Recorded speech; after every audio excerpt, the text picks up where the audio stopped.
pleasure for two reasons.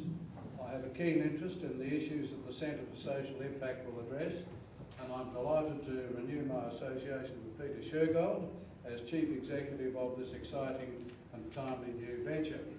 One of the last times that Peter and I met was at farewell lunch that Marlene and I hosted earlier this year on his leaving the Australian public service after 2 decades of distinguished public service, culminating in 5 years as the Secretary of the Department of Prime Minister and Cabinet.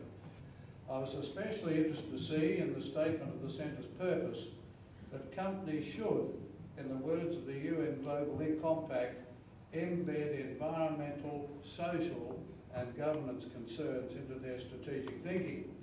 And Peter, I remember, chaired the task group on emissions trading last year, which recommended that Australia establish a domestic trading system.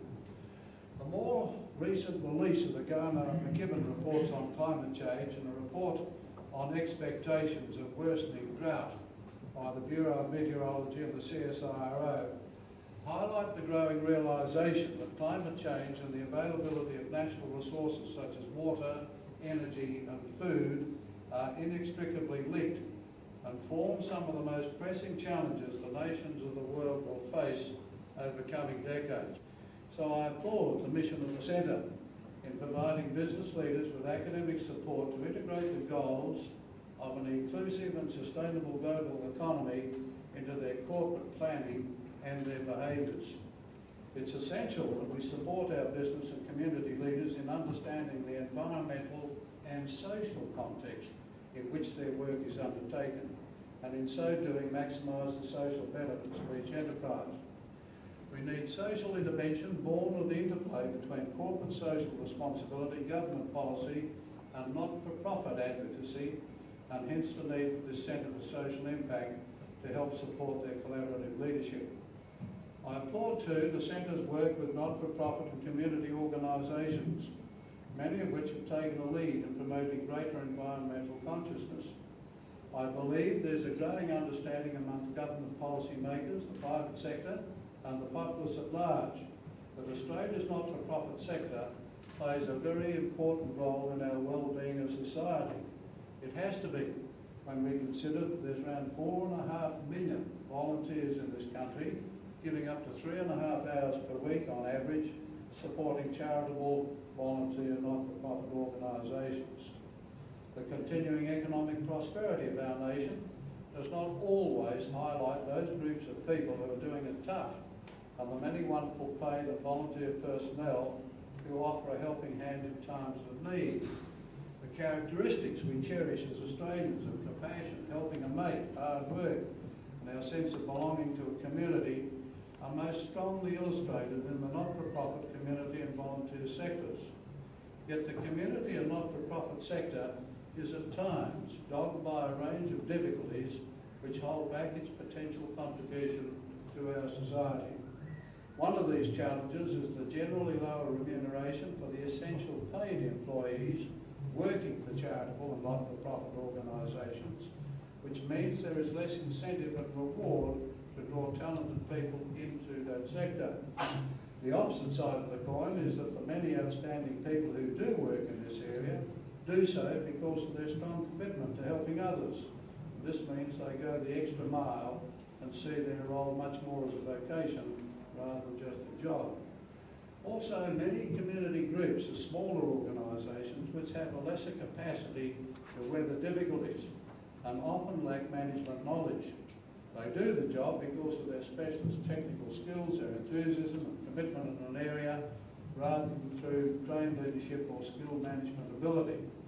And because of a shortage of resources, very often the focus will be on getting the urgent helping task done rather than managing the whole program strategically.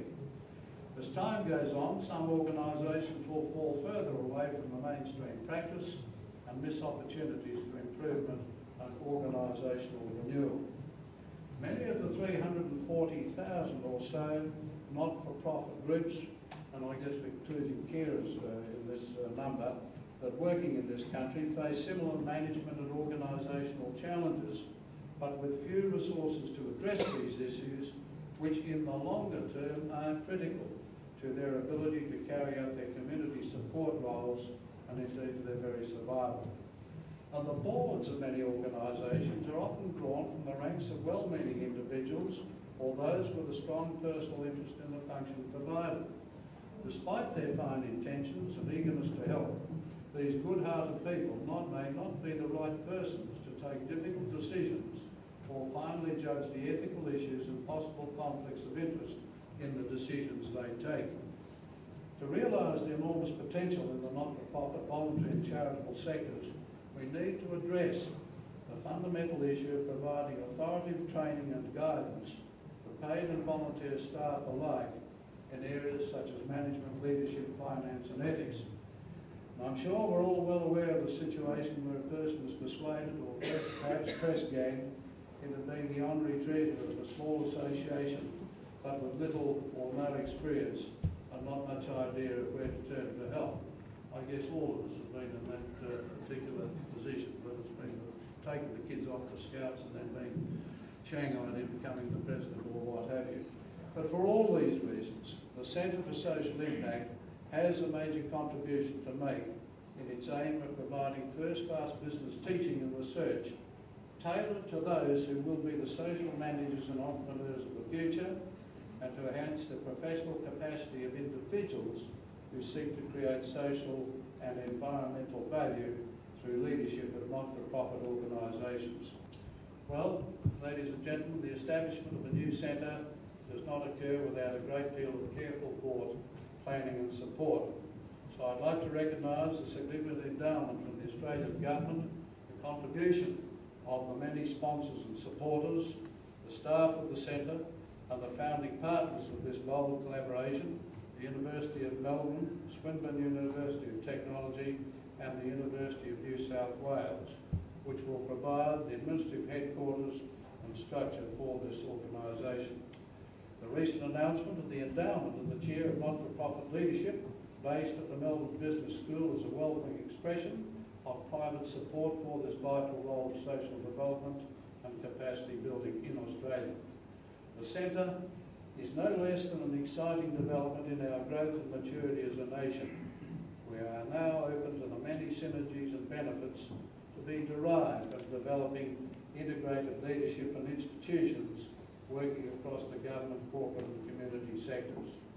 Leaders who fully recognise the many global environmental and community contexts in which they work and can bring about positive social and other changes as a result. And ladies and gentlemen, I think that is now enough for me, and thus it is with great pleasure that I launch the Centre for Social Impact and wish it and the staff every success in its important and groundbreaking role.